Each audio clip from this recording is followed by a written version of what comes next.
Caminhão carregado com frango tomba na PR-317. Morre ex-prefeito e ex-presidente da MUSEP. Atenção, jovens nascidos em 1995. Domingo é dia de entrega do certificado de dispensa de incorporação. De olho na dieta de vegetarianos, um casal aposta na produção de doces livres dos itens de origem animal. E no Dia do Professor, a gente traz ao estúdio a primeira professora de Colorado. Isso e muito mais agora no TVA News.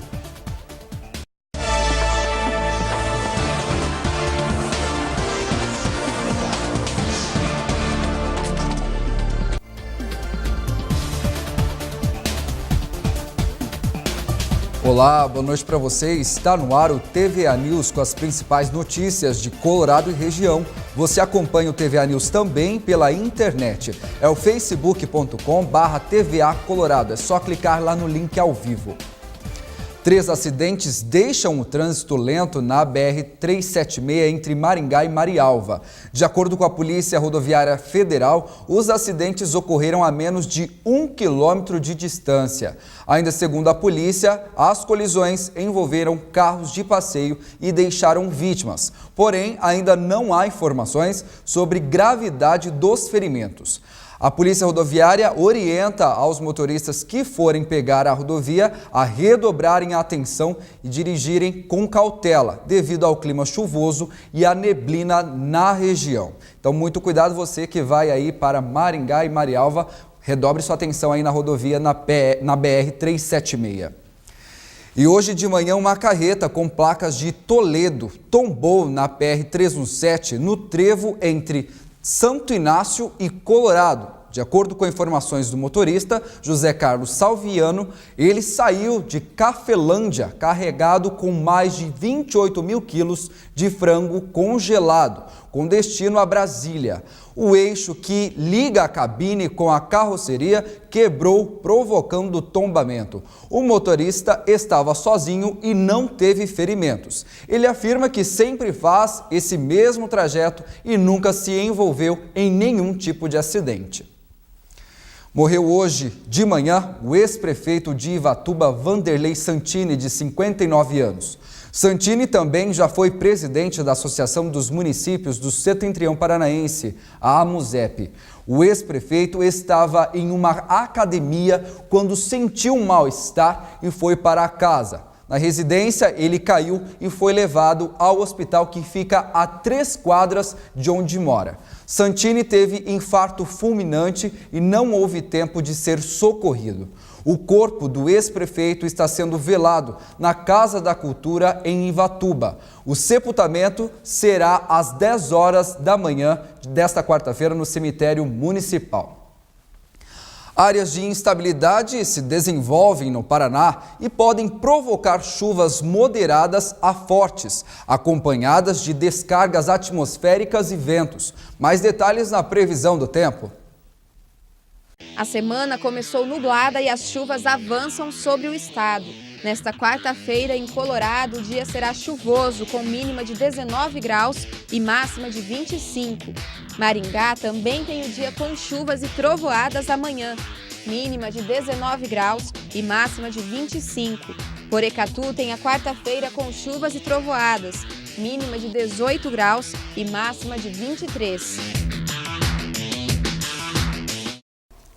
E olha só, jovens de Colorado devem participar neste domingo da solenidade de entrega de certificados de dispensa de incorporação do serviço militar. Na ocasião, os dispensados prestam o juramento à bandeira nacional, onde firmam o compromisso com a pátria. A repórter Carolina Giacomini tem mais informações.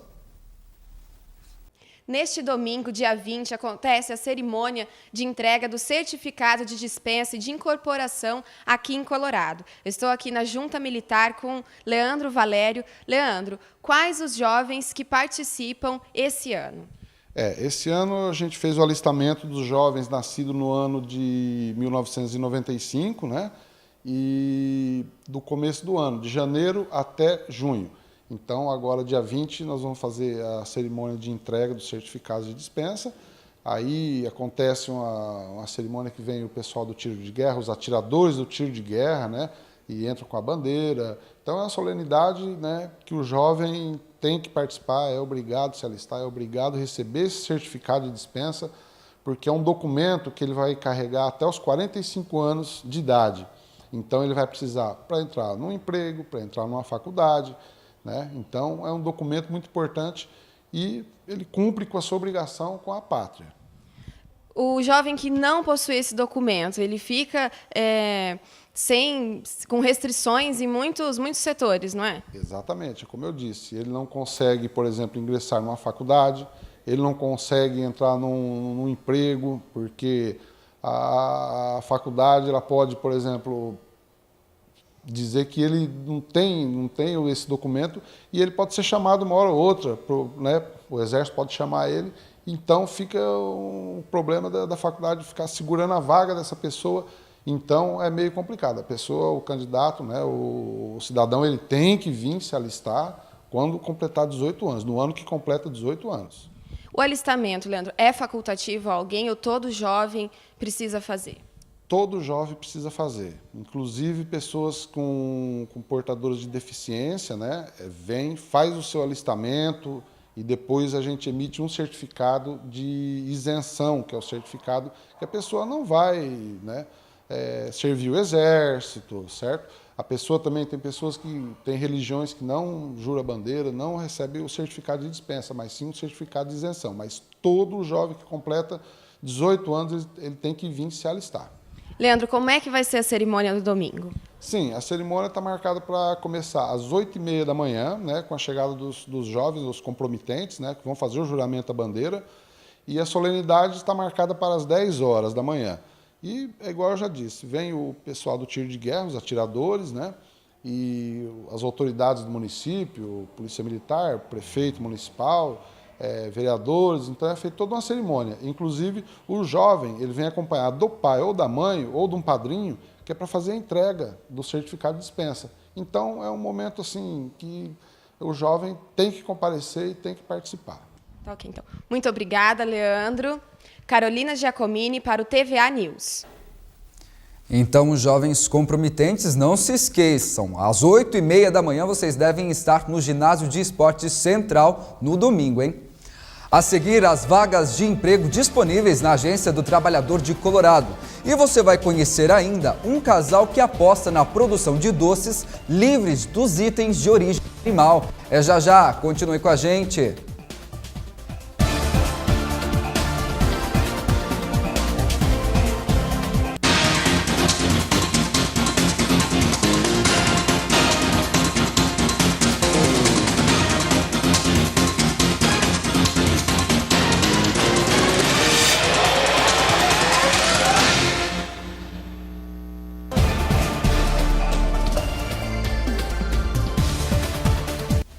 O TVA News está de volta e a gente vai falar agora de emprego. A Agência do Trabalhador de Colorado está com aproximadamente 30 vagas abertas para essa semana. Confira.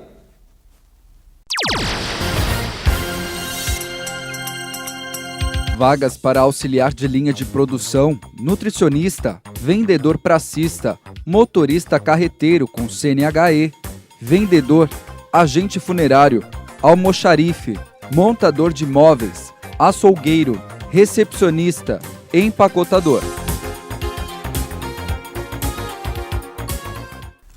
A usina Alto Alegre também oferta vagas para mecânico, borracheiro, auxiliar de produção agrícola e industrial, empacotador e lubrificador.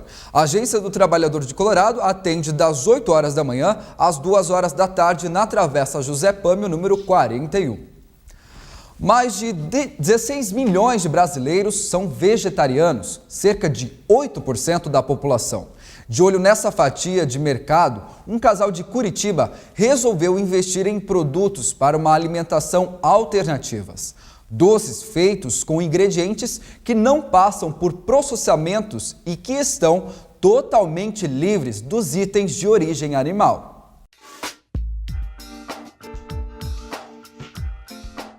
Os Os doces são apetitosos e o melhor é que eles não pesam na balança. São receitas crudíveras que utilizam os alimentos in natura sem nenhum tipo de processamento. E além disso, são veganos, não contêm ingredientes de origem animal. Tainá e o namorado decidiram ganhar dinheiro com isso. Fazem os quitutes por encomenda e já tem uma clientela fiel. É uma alimentação que ela abrange as pessoas que deixam de consumir produtos de origem animal por questão ideológica, mas também as pessoas que prezam a saúde mesmo, assim. Então, a alimentação crudívora, que a gente trouxe os cupcakes aqui, ela é muito saudável, porque o alimento ele não é cozido, ele não é congelado, não passa por nenhum tipo de processamento, assim, indústria, produtos químicos. Então, ele é bem natural e mantém aquela energia vital que os alimentos, frescos realmente têm. O negócio tem tudo para crescer. A alimentação alternativa ganha cada vez mais adeptos. Gente que a princípio desconfia que as delícias não contêm nem leite, nem ovo, muito menos açúcar. O pessoal desconfia, assim. Nossa, eu não acredito nesse doce, será que é gostoso? Ou até que a gente comentou, o pessoal prova e fala, é mentira, não pode ser vegano. E acaba realmente mudando de opinião. Acaba gostando. Exatamente. Bom, vamos então provar os doces para saber se realmente é gostoso. Vamos lá?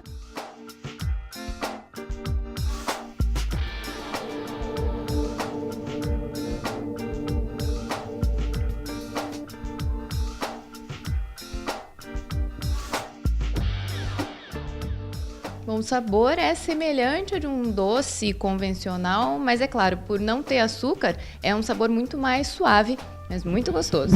Tá aprovado. As trufas são feitas com chocolate meio amargo, cacau e creme de soja. Super leve e saudável, nada de gordura. Nessa lanchonete em Curitiba, também é possível encontrar opções de salgados veganos. Coxinha, sanduíches, pastel assado, tudo sem carne e com preço atraente. O nosso objetivo é divulgar o veganismo e tornar os produtos o mais acessíveis possíveis, assim.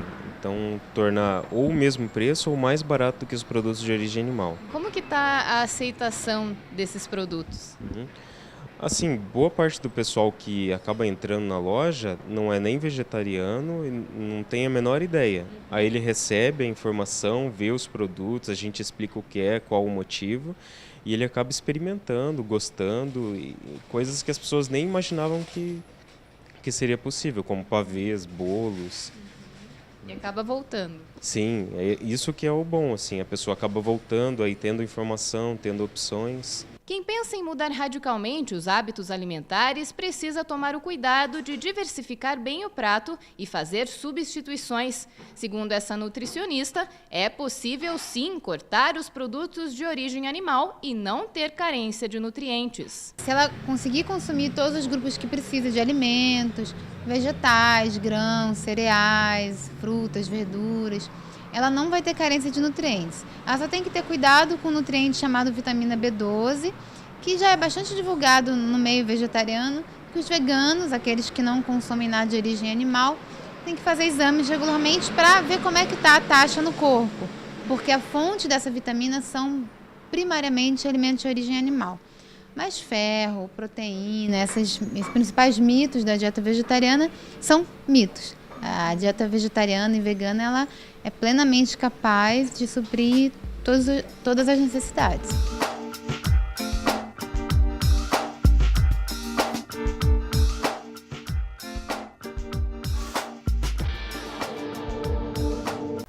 Veja, depois do intervalo, a gente vai receber aqui no TVA News a primeira professora de Colorado, que vai contar muitas histórias. Não saia daí, o TVA News volta já.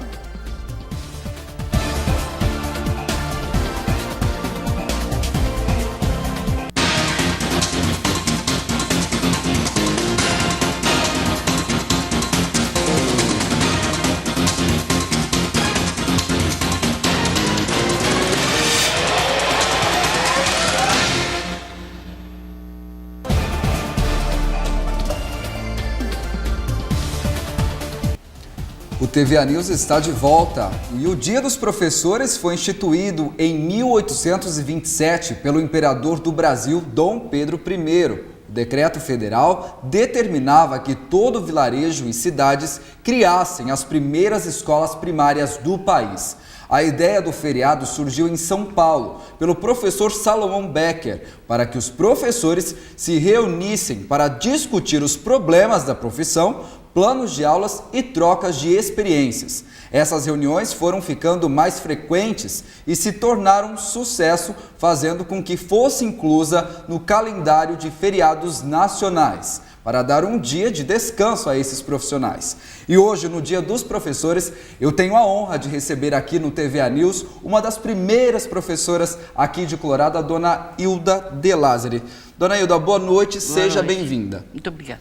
Posso continuar chamando a senhora de professora? Não, pode me chamar só de Hilda mesmo. Só de dona Hilda, então? Não. Dona Hilda, quanto tempo que a senhora ficou em sala de aula? Quantos anos? 14 anos. 14 anos lecionando. É. A primeira escola de Colorado, onde foi, dona Hilda? Era uma sala de 90 metros quadrados, onde está o prédio do museu hoje, que antigamente era grupo escolar. O grupo escolar foi o segundo prédio construído no mesmo lugar da primeira escola, que só tinha uma sala. Não tinha várias salas, como depois foi construído, né? Porque no tempo que foi aberta a escola aqui, não tinha o período integral dos 4 primeiros anos, tinha só até o terceiro. Então, o aluno estudava da primeira, segunda e terceira série. Depois, se quisesse fazer 4ª série, tinha que sair daqui de Colorado e ir para outra cidade que tivesse, porque aqui não tinha. Naquela época, dona Hilda, Colorado era distrito de Jaguapitã ainda? Era. E as famílias que se mudavam para cá já matriculavam as crianças na escola aqui? Já, porque só que a escola foi uma instituição não da prefeitura de Jaguapitã, foi da companhia imobiliária que abriu a cidade. Entendi. Que ela loteou a cidade e estava vendendo os terrenos para as pessoas morarem, e as pessoas que vinham para cá, geralmente, elas tinham comprado sítios em volta, né? Então, eu sei que no primeiro dia que eu fui matricular, que eu abri a matrícula, eu matriculei 72 crianças. 72 crianças em 1949. Olha só. Eu fiquei meio assustada, porque eu era muito jovem, não tinha experiência, e fiquei um pouquinho apavorada de achar que a responsabilidade era muito para mim, né? Porque tinha criança de primeiro ano, segundo ano e terceiro ano, que já vinham de outras cidades, já estavam na escola. Eram transferidas, no Eram caso. transferidas, e eu, na mesma sala, eu tinha que dar aula para as 3 séries, ao mesmo tempo. Numa única sala? Numa única sala. E eram conteúdos diferentes? Eram completamente. E eu não sei como, não pergunte para mim como, mas eu consegui. Um grande desafio, né, dona Hilda? Foi. É que naquele tempo havia uma matéria, um sistema, uma disciplina que hoje não existe mais nas escolas, que então, enquanto eu estava conversando ou ensinando a primeira série, a segunda e a terceira, estavam ocupadas com alguma tarefa que eu dava e quietas. Não tinha aquele converseiro? Não, e quando eu estava conversando com a segunda era a mesma coisa e com a terceira era a mesma coisa. Havia um silêncio total e às vezes a criança, principalmente da primeira série, ficava prestando atenção quando estava conversando com a terceira série. Falava, fica quietinha ali. Mas era bom ouvir, porque eles aprendiam com antecipação. Dona Hilda, naquela época não tinha concurso para professor. Não, a senhora não. estava me explicando, enquanto a gente estava no intervalo, de que havia uma prova. Todo ano a professora tinha que fazer aquela prova e, se ela passasse, ela continuava. Como que era isso? Era porque 90% do ensino no interior do estado do Paraná estava na mão de leigas, como eu era. Eu tinha 15 anos na época, eu não tinha uma formação acadêmica. Então, o governo, por uma questão de, pelo menos, garantir uma parte de eficiência na aplicação das matérias escolares, eles obrigavam os professores a prestarem uma espécie, não era concurso, era uma prova que era feita para a professora sobre questões das suas habilidades mesmo, de questionários de matérias escolares mesmo, história, geografia, ciências, matemática. E ela tinha que tirar uma média acima de 70. Se tirasse a média menos de 70, ela perdia o lugar. Mas como aqui a primeira prova que foi feita só tinha eu, não tinha outra ainda, né? No primeiro ano. Porque no segundo ano que eu comecei a dar aula, no fim do primeiro ano, que começaram a aparecer outras, mais umas mocinhas de fora, que tinham o quarto ano completo, que aquilo já era a formação que a gente tinha. Eu tinha feito até a 3ª série ginasial, que equivale à 7ª série hoje, né? Mas a maioria tinha 4º ano. Então eu tenho... eu tinha aluno mais velho do que eu. Sério, dona Hilda? É. E estava ali sentadinho, prestando atenção em tudo que a senhora falava. Tinha um que era bem briguento, que brigou de canivete, brigava de faca no intervalo. Eu tinha que ir lá tirar a faca da mão dele. Oh, meu Deus do céu. Dona Hilda, como que era aquela época os alunos? Eram mais interessados? Porque hoje a gente percebe uma reclamação no geral dos professores de que os alunos estão chegando na sala de aula totalmente descomprometidos com o ensino. Como que era aquela época, dona Hilda? Olha, naquela época se aplicava o que hoje não se aplica mais, que é assim, a escola era para aprender, porque não era para educar. Educar se educava em casa. E hoje a maioria dos pais transfere essa responsabilidade para a escola. Como é que a escola vai educar? Se cada criança vem com um tipo de atitudes diferentes, não tem um padrão de educação que, na época, era uma educação das casas, dos lares, eram padronizadas. O pai e a mãe tinham autoridade absoluta. E as crianças tinham um senso de responsabilidade na escola, que eu me lembro quando, às vezes, eu falava sobre a história do Brasil, que eu contava a história, como é que foi, o que aconteceu, como é que foi, que não aconteceu. Você não via um pio na sala. As crianças ficavam assim, atentas. Então, eles eram mais aplicados. Porque eles aprendiam em casa que eles tinham que ir na escola para aprender, para se esclarecerem, para eles aprenderem coisas que eles não aprendiam em casa. Eles já iam de casa com essa direção dos pais.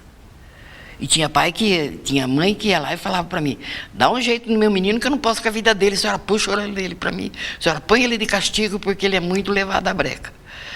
Levado à breca não quer dizer que seja mal criado, quer dizer que é uma criança muito esperta, muito agitada, muito cheia de energia. E eu tinha de todos os naipes. Nossa Senhora, Nossa Senhora.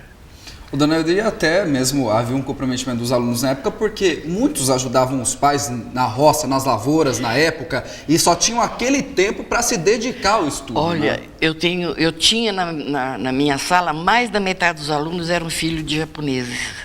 E tinha uma colônia japonesa muito grande aqui.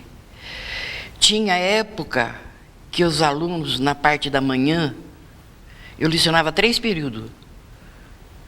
3 períodos, das 7 às 11, das 11 às 2 e das 2 às 5. Para 3 séries em cada período.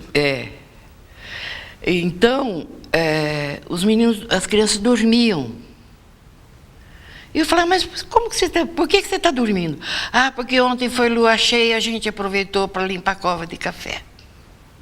As crianças iam na roça de noite, aproveitando a lua cheia, para ajudar os pais. No outro dia na escola eles estavam morrendo de sono. Dormiam em cima da carteira.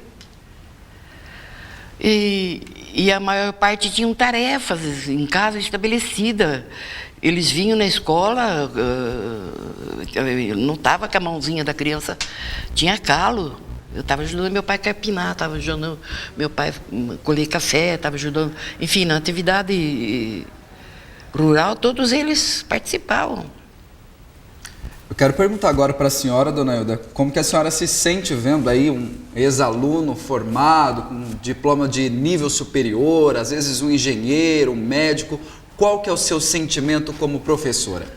Olha, Eu tenho, assim, um sentimento, assim, de realização, porque não só pelo fato de eu ter sido professora de alguém que foi bem-sucedido na vida, que foram vários, tem vários que não foram também, mas eu quero deixar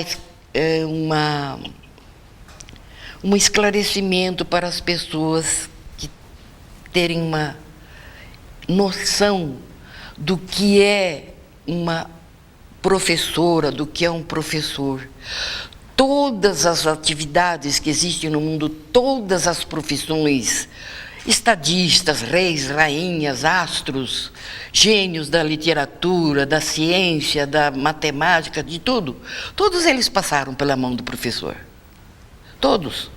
Cada um, o professor começa um ciclo de aprendizado que vai, com o passar dos anos, se aprimorando e ficando cada vez mais exigente. Mas as primeiras letras, todos passaram por isso. E então, para mim, por exemplo, que quando eu começava tinha que pegar na mão, que a criança não sabia segurar o lápis. Pegar na mãozinha para ensinar como que era o movimento daquela letra, das vogais. O A você faz assim, o E você faz assim, com a mãozinha. O dia mais gratificante para a gente era quando, depois de 3, 4 meses, que eles já tinham passado a fase das primeiras letras, já conseguiam ler a primeira frase. O brilho que tinha nos olhos dessa criança, só que ele descobria que sabia ler, não tinha dinheiro no mundo que pagasse. Era uma conquista, né? Era. Eu me sentia vitoriosa, porque tinha um brilho muito especial. E me emocionava muito ver, falar, esse já sabe ler, minha tarefa está cumprida. Dona Hilda, o que falta na educação hoje, na opinião da senhora? Falta valorização do profissional da educação? Olha, valorização, muita. No tempo da minha escola, eu nem era uma professora titulada, mas eu tinha um conceito, tinha um respeito, eu não tinha nem idade para ser professora, mas eu tinha um respeito da sociedade de Colorado como se eu fosse uma grande coisa. Tanto dos pais, como das autoridades, como dos alunos, que a gente não vê hoje pelo professor. O professor tinha tanto conceito como uma autoridade na cidade. Quando tinha a solenidade na colônia japonesa, eu era convidada de honra deles. Porque a colônia japonesa sempre, a cultura japonesa sempre valorizou muito o ensino. Muito. Então eu era recebida com honras e glórias. Tinha fotos que eu participava das gincanas junto com as outras pessoas, mas a única brasileira que estava lá era eu. Só eu que era convidada. Porque eles tinham uma colônia muito fechada. Tinha escola própria deles, que ensinavam a tradição e a cultura japonesa, a ler e escrever japonês. E eles frequentavam religiosamente as duas escolas, a brasileira e a japonesa. E eles eram muito aplicados. E os pais vinham saber como é que os filhos estavam indo na escola. Para a gente encerrar, eu gostaria de perguntar para a senhora qual o recado que a senhora deixa para quem quer ser professor, quem quer fazer aí um curso de pedagogia, ou às vezes de letras, história, para dar aula. Qual que deve ser a missão dessa pessoa? Eu acho que ensinar, seja de que maneira for, você tem que ter vocação. Porque a tarefa de um educador é um sacerdócio. Você tem que abraçar essa causa com todo o empenho do seu coração, porque ela não é tão gratificante, porque ela é mal paga, ela é mal vista e ela é mal amparada até pelas tipo de assistente social que precisa ter, os benefícios de planos de saúde, essas coisas. É muito difícil, o professor não tem uma cobertura como deveria ter. pelas autoridades. Não tem um mérito, não tem perante a sociedade, nem perante a política social nossa, o valor que ela merece e que ela tem. Porque todos passam pela mão dos professores, todos. Com exceção desses que nunca frequentam mesmo escola nenhuma, que ficam a vida inteira analfabetos. Mas os que foram alfabetizados passaram para a mão dos professores.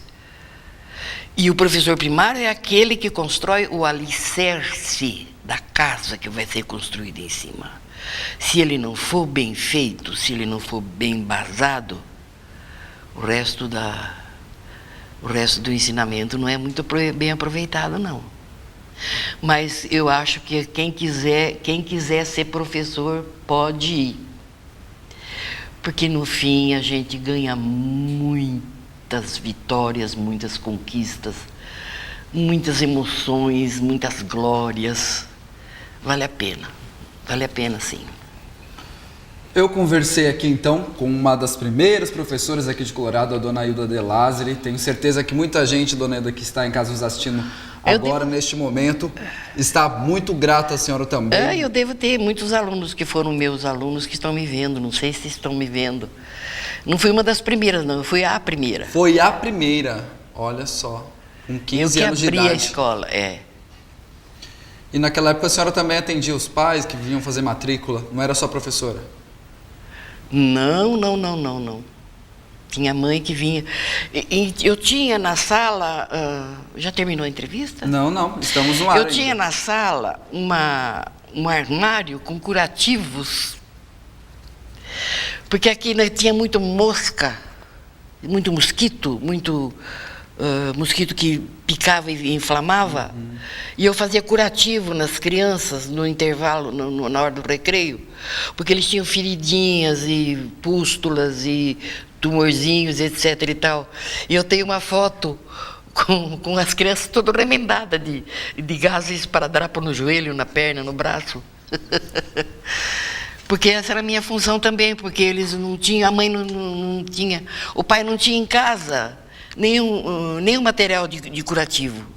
E eu punha do meu bolso, mas punha. Dona Hilda, muitíssimo obrigado pela senhora ter vindo aqui hoje no TVA News.